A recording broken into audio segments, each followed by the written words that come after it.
اللہ رب العالمین کی اس کامل رسی کی نظیر اور امت کے مسلم امام حضرت شاہ عبد العزیز محدث دہلوی رحمۃ اللہ علیہ اس بات کو ذکر کر رہے ہیں تفسیر عزیزی کے اندر کہ اگر سبب سے مدد مانگی جائے، نام لیا جائے سبب کا، نام لیا جائے سبب کا، اور نیت یہ ہو کہ تاثیر خدا کی ہے، سبب صرف اس مدد میں واسطہ بن رہا ہے، تو وہ مدد دراصل اللہ ہی سے مدد ہے، شرک نہیں ہے۔ اب عبارت میں پڑھتا ہوں، توجہ رکھیے۔ ایچ ایم سعید کمپنی، ادب منزل، پاکستان چوک، کراچی، صفحہ نمبر اس کا 229، آیت نمبر ایاک نعبد و ایاک نستعین کی تفسیر کر رہے ہیں شاہ عبد العزیز محدث دہلوی۔ میں نے دعویٰ پیش کر دیا، اس پر دلیل لا رہا ہوں، توجہ کے ساتھ سماعت فرمائیے۔ حضرت شاہ عبد العزیز محدث دہلوی رحمۃ اللہ علیہ فرماتے ہیں شیخ سفیان ثوری رحمۃ اللہ علیہ ایک روز نماز مغرب کی امامت کرتے تھے، جس وقت ایاک نعبد و ایاک نستعین زبان سے نکلا بے ہوش ہو کر گر پڑے۔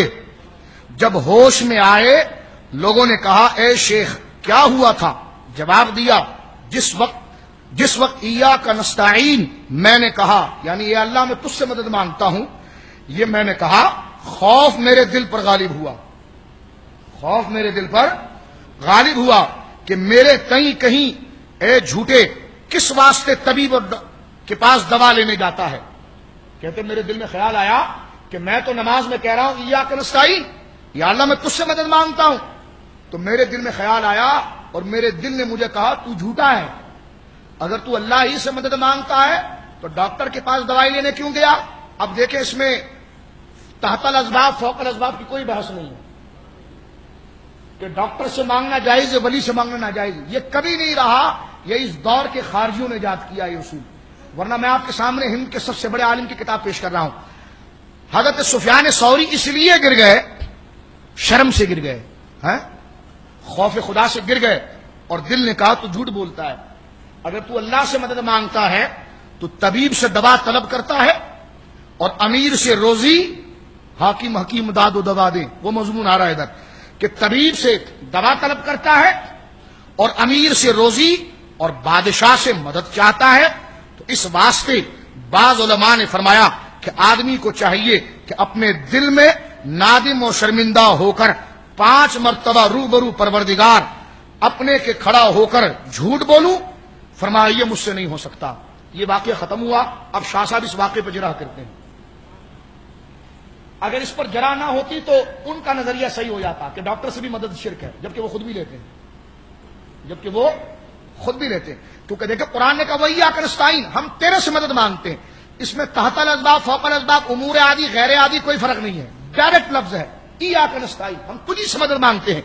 اور حضرت سفیان ثوری اتنے عظیم صوفی ہے کہ ان کی فکر یہاں تھی کہ انہوں نے سارے اسباب ہی کو معطل کر دیا، انہوں نے کہا مر جاؤں گا لیکن کسی سے مدد نہیں مانگوں گا، یعنی وہ اپنی روح کو اتنا لے گئے کہ اسباب سے ہٹ گئے۔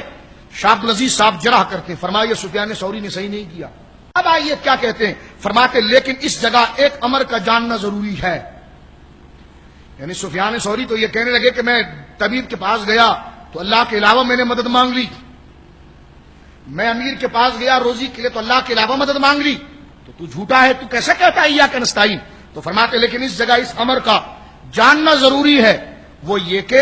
مطلق استعانت غیر سے حرام نہیں، بولیے سبحان اللہ۔ یہ شاہ عبد العزیز صاحب کے جملے ہیں، فرمایا مطلقاً غیر سے مدد مانگنا حرام نہیں، جبکہ یہ آیتیں پڑھ کے مطلقاً کہتے ہیں کسی سے بھی مدد مانگو شرک ہے۔ شاہ صاحب کہتے ہیں مطلقاً حرام نہیں، چند قید ہے، اگر اس کا لحاظ رکھا گیا تو عین توحید ہے، نہ رکھا گیا تو پھر حرام و شرک ہے۔ شاہ صاحب فرماتے ہیں کہ مطلقاً استعانت غیر سے حرام نہیں، بلکہ اس طرح حرام ہے کہ استعانت چاہنے والا یعنی مدد چاہنے والا اسی شخص پر بھروسہ کرے اور یہ نہ سمجھے کہ حاجت کو پورا کرنے والا اللہ تعالیٰ ہے اور یہ شخص سبب ظاہری ہے، اور ایسا اعتقاد کر کے مدد ساتھ غیر کے کرنا اور اسی غیر کو اللہ کی مدد کا مظہر و سبب نہ سمجھنا، یہ استعانت شریعت مطہرہ میں ناجائز ہے، لیکن اگر غیر کو اللہ کی مدد کا مظہر مانا جائے، مظہر اون الہی سمجھے، سو ایسی استعانت شریعت میں جائز اور روا ہے، انبیاء اور اولیاء نے بھی اسی طرح استعانت غیر سے کی ہے، اور حقیقت میں یہ مدد مانگنا غیر سے نہیں بلکہ خدا ہی سے ہے۔ یہ شاہ صاحب نے لکھ دیا، عثمانی کا ترجمہ قرآن ہے، ٹھیک ہے۔ یہ آخری حوالہ سنیے تاکہ اس وقت کے ان کے یہ بڑے بزرگ ہیں، اس میں انہوں نے ایاک نعبد و ایاک نستعین کا ترجمہ کیا کیا، اس کا خلاصہ کیا کیا، ذرا سماعت فرمائے۔ کہتے ہیں یہاں سے بندوں کو اللہ تعالیٰ سے دعا کرنے کا طریقہ سکھایا جا رہا ہے، اور اسی کے ساتھ یہ واضح کر دیا گیا کہ اللہ تعالیٰ کے سوا کسی قسم کی عبادت، اللہ کے سوا کسی قسم کی عبادت کے لائق نہیں، نیز ہر کام میں حقیقی مددگار۔ حقیقی قید آئی نہیں آئی؟ بولو، جب حقیقی آئی تو مقابلے میں مجاز بھی تو آئے گا نا۔ اگر اللہ حقیقی مددگار ہے تو بتاؤ مجازی کون ہے پھر؟ اگر کوئی مجازی تھا ہی نہیں تو پھر حقیقی کی قید کیوں لگائی؟ سمجھ رہے؟ کہتے ہیں حقیقی مددگار اللہ تعالیٰ ہی سے مانگی جائے، کیونکہ صحیح میں، صحیح معنی میں کارساز اس کے سوا کوئی نہیں۔ ہم بھی یہی کہتے ہیں، دنیا کے بہت سے کاموں میں بعض اوقات کسی انسان سے جو مدد مانگی جاتی ہے اسے کارساز سمجھ کر نہیں بلکہ ایک ظاہری سبب سمجھ کر مدد مانگی جاتی ہے۔